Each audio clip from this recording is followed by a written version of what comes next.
YouTube? Nah, let me stop. Nah, YouTube, man, what's going on, man? See, just checking in, bro. On a great Thursday afternoon. And today my last day of the week for work. So after this, I'm gonna be off for 2 days, then I'm back on the clock. You know what I'm saying? Gotta run that money up. You know, gotta stack that paper, gotta stack that paper, gotta stack that paper, gotta stack that paper. But today we finna get into a video, man. This is how you start a new comic universe. Transformers in the John universe. Number one, this is Transformers SkyBound, right? So y'all know I like comic books. Y'all know what I like. If you've been keeping up with the channel, I see y'all ain't watched the other 2 videos. It's okay though, cause I'm finna continue to post what the hell I want to and y'all gonna watch it. You feel me? This ain't no one content channel. I watch just stuff that I'm interested in. You feel me? Y'all know this. Alright, so stop with all the you know what I'm saying, the what y'all on, man. And chill out, man. We finna get into it. So get your popcorn, get your tea, your juice, your candy bar, whatever the hell you need to eat to enjoy this video, cause we finna get into it. You feel me? Shout out that boy Swiss Prime. This is the playlist. So it's 26 videos. I'm 25 videos behind. I've been watching a little bit of it on other videos, you know. But we finna start from the beginning. This is a real good comic. Let's tune in, man. Let's do it. Welcome back to the channel, and yes, it is time that we cover the Transformers comics. I've been asked to cover them, and we're gonna cover them. We're gonna cover the first issue of the Energon universe made by SkyBound Comics, and I am very excited to cover this with you guys, because I gotta be honest, this is really good. Like, really good. But without further ado, let's go ahead and get into it. So where this initially starts off is we see helicopters and a sunset, and then it shows another photo of the Ark crashing into the earth, and then we see a soldier on the floor with, looks like his eye's missing.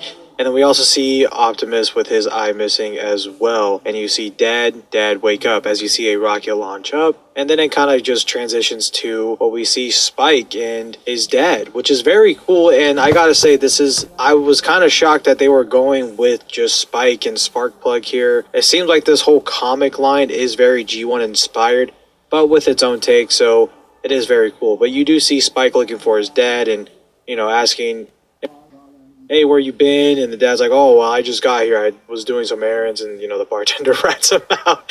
Says, nah, he's been here all day. So, yeah, and they just keep talking, and you see Spike's dad point out that Spike has a telescope, and basically asking, why would you want to remember, as it shows a photo of an explosion.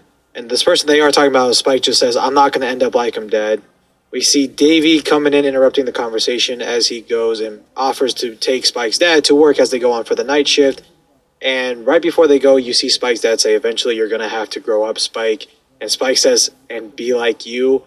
And they drive off away as Spike's dad, pretty much what it looks like to be ashamed to be a dad, at least for that exact moment. And as Davey and Sparkplug drive away, we see Carly arrive with her really awesome looking van. As she says, that sounded rough. We then move on to the next page where we see it's later in the night and they are going to go stargazing. You see Spike commenting on Carly's van saying it looks really good, and Carly being, I don't know, it still seems like it's missing something, not quite sure what it is.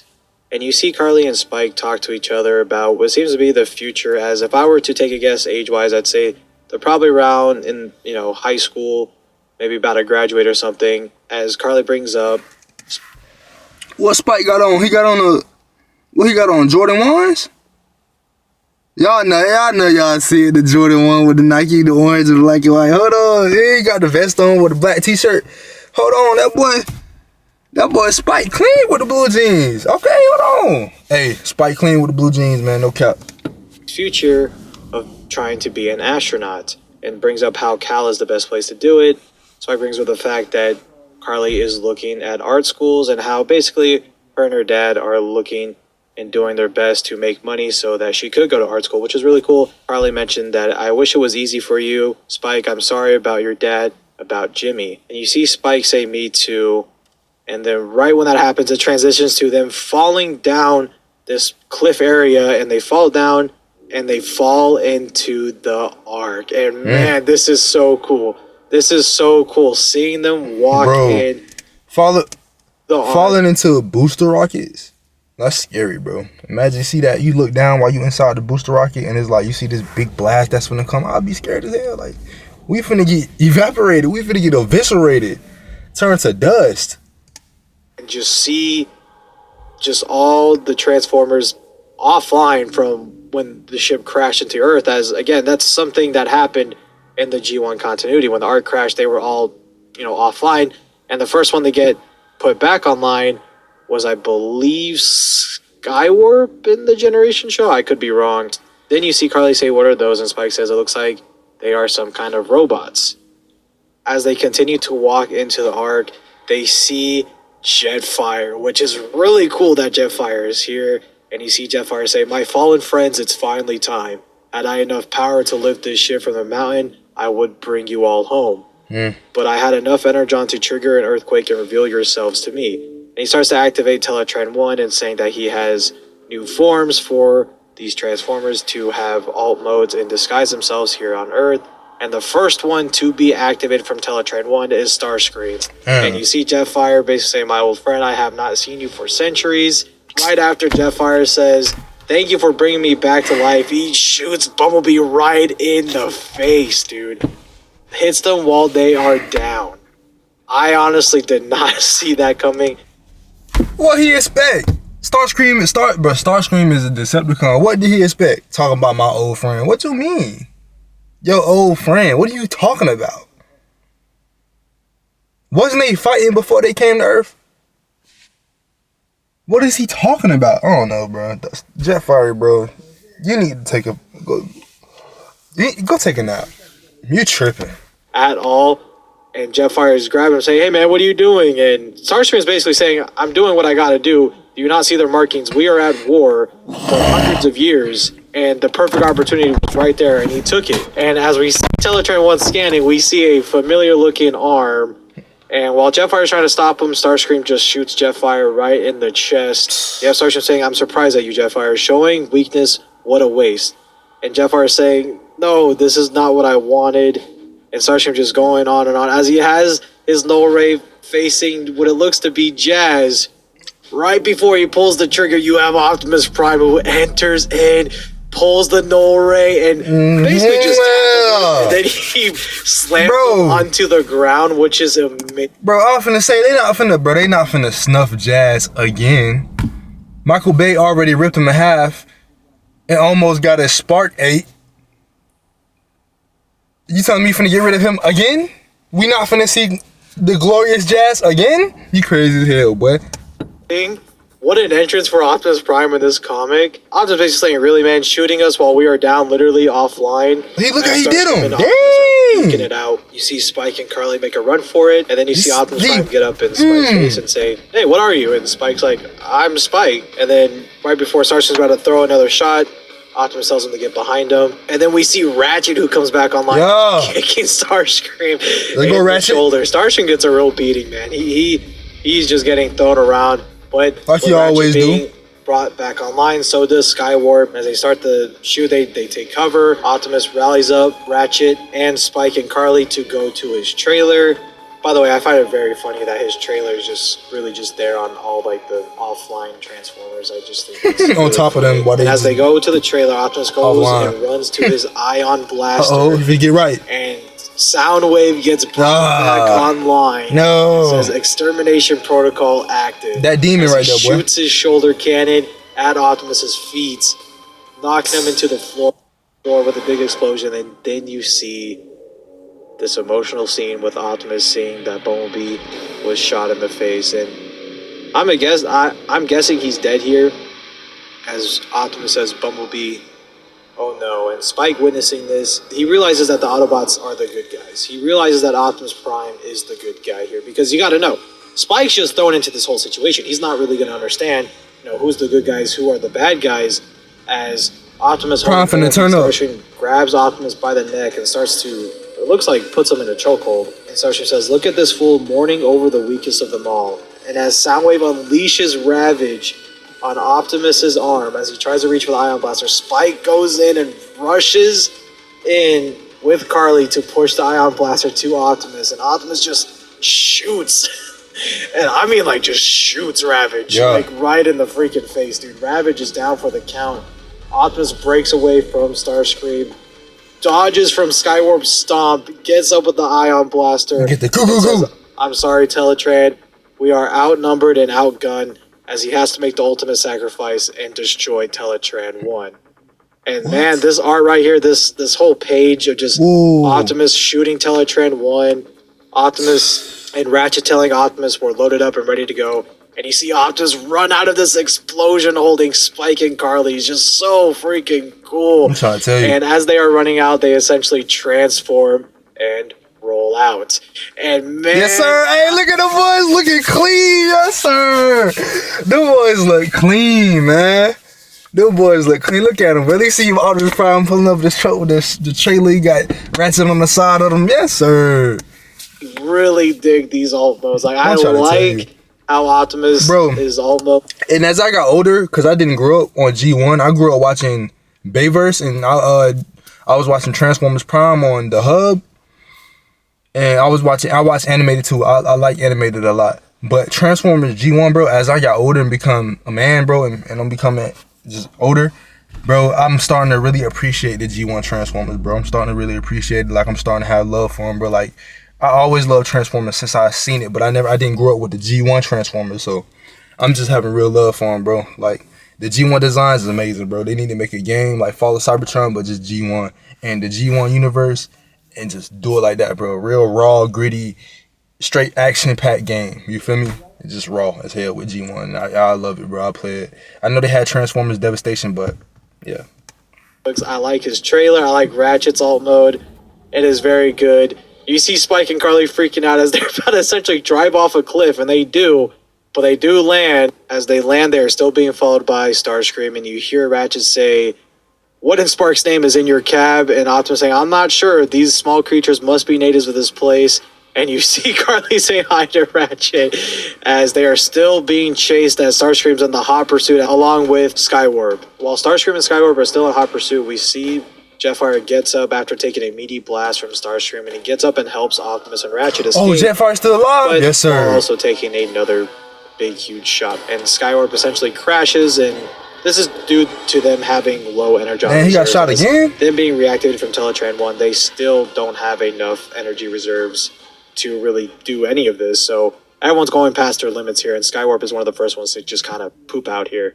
And then we see on the next page, they do end up going to this old quarry that Jimmy and Spike used to sneak around as a place of, you know, kind of a resting place to hide from the Decepticons and just not really where anyone can see them and be hidden. But as we go and we see Jetfire, and after taking another shot, it looks like Jetfire's just not really going to make it here. So to all the Jetfire fans, I am so sorry. As we see Optimus go up to Jetfire, and Jetfire says, "I am gravely injured, Optimus." What? These two have a conversation with each other, reminiscing on how Optimus was in his younger days and how long Jetfire has been gone, trying to find a way to help and restore their planet.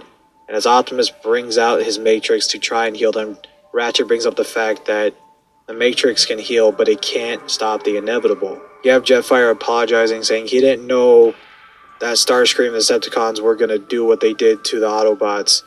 As I believe I have to read Void Rivals here to really understand Jetfire's place. I think that's the chronological order here. Okay. So expect the Void Rivals coverage on the channel, because I'm really interested and intrigued here of how long Jetfire's been gone. That's what I'm saying. Like, what are you doing, bro? You know, he need to read that comic about Jetfire, because how do you not know that y'all beefing? These people, these bots don't like y'all.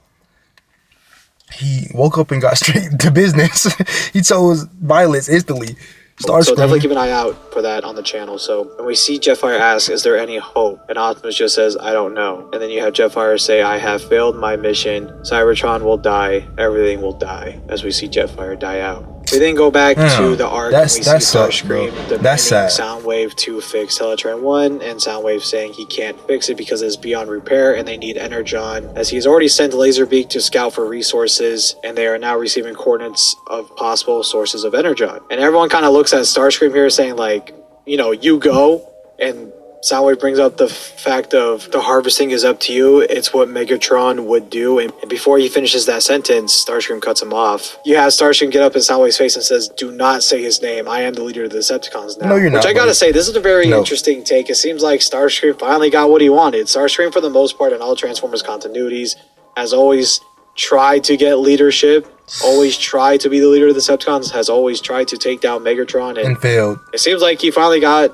what he asked for, and it's definitely not what he thought it would be. We then see Spike's dad and Davey talk to each other. Davey basically, saying, "Hey, I care about you, right?" And you see Spike's dad say, "Shut the hell up, Davey." Basically shutting down this whole conversation of just, "Look, man, I'm good. Spike's good." And, Davey keeps pressing on and says, "Spike needs you, your support. I know it's been rough," but Spike's dad basically lashes out on basically saying, "What do you know about it? Have you gone through what I've gone through?" And this is just, Davey's just trying to be a good friend here, and because of Jimmy being dead, it's just kind of hard to open up to these type of things, especially with anyone when it comes to lossing, grieving. Everybody grieves differently, and it seems like for Spike's dad it might be one of the worst cases here. You see Spike's dad get up in Davy's face and says, "You should keep your opinions to yourself." And before that conversation even finishes, we see Starscream coming into this power plant and basically just mocking the Decepticons, saying, "Go by yourself," they say, "do all the work," they say. "Well, I'm tired too." And as you see Starscream just ripping this power plant apart, trying to get energy, you see Spike's dad and Davey trying to run for it.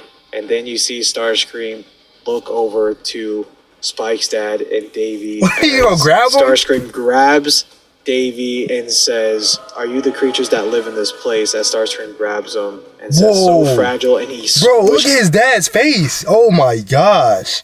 I would be freaking out too, bro. He finna kill Davey to death. He literally grabs him with his hand and squishes him to death. And Spike's dad sees that in horror. And that's where it ends. That is where it ends. And my God, this is such a good comic. This is how you introduce the Transformers again. I gotta be honest here. I was kind of iffy with this comic because it seemed a little too G1. But man, they do it so right. It's just a modern day G1. Bro, he squished that man to death. Starscream is vibe. Bro, Starscream is freaking insane. He squished that man. He squished that man, splattered that, he burst that man to death. That's insane, bro. That's insane, bro. I was not expecting that shit. But a lot more serious to it. I really am liking the portrayal of Starscream. I like the portrayal of Optimus so far. I do think it is a bold move to not have Bumblebee to be in these comics at all, at least for this time being, because it's comics. They're always going to find out a way to bring these type of characters back. So it is really cool and awesome to see this nice and fresh take, while still being faithful with the art style and the origins of the Transformers and all that. So yeah, it's really cool to see just a modern day G1 attempt, especially in comic form. It is very nice and cool. There's a lot of references in this I think he's going to talk. But that's the end of the video. I think he was just going to express himself at the end. If y'all want to watch that, bro, y'all know where to go. Switch Prime. I'm pretty sure a lot of y'all already seen it because it's a year old. So, I'm pretty 11,000 people already seen it. So, but yeah, bro, Bumblebee is the weakest, man. Transformers Bayverse did not make that reality. You know what I'm saying? Bumblebee is the weakest bot, bro. The weakest bot. Bumblebee is not the strongest one. He's not the strongest scout, bro. Side Squad, Jazz, yeah. Them the ones that handle business for real. Don't get me wrong. Bumblebee handle business. But to the people who watch G1, to the people who grew up on G1, y'all know more than me. So, I'm going to let y'all speak on that. I'm going to let y'all handle that, bro. But from what I seen and what I read up on, Bumblebee is not the strongest scout. He's the weakest scout. He's the smallest, I think, as well. So, but no, I'm going to still put some respect on that boy B name, man. From what I seen in the Bayverse. That way you're right. But man, yeah, y'all boys like the video, man. Y'all like, comment, subscribe, bro. Give me an algorithm so more people can like the video. So more people, to like the video and watch the video. So more people can watch the video and so more people can subscribe. That's what liking the video does. Give me an algorithm so more people can see my content. You know what I'm saying? I'm going to start watching my own content, liking it, then put myself in the algorithm. Because y'all not doing it. But alright, man. Y'all boys be safe, man. Peace. Keep God first. Bye.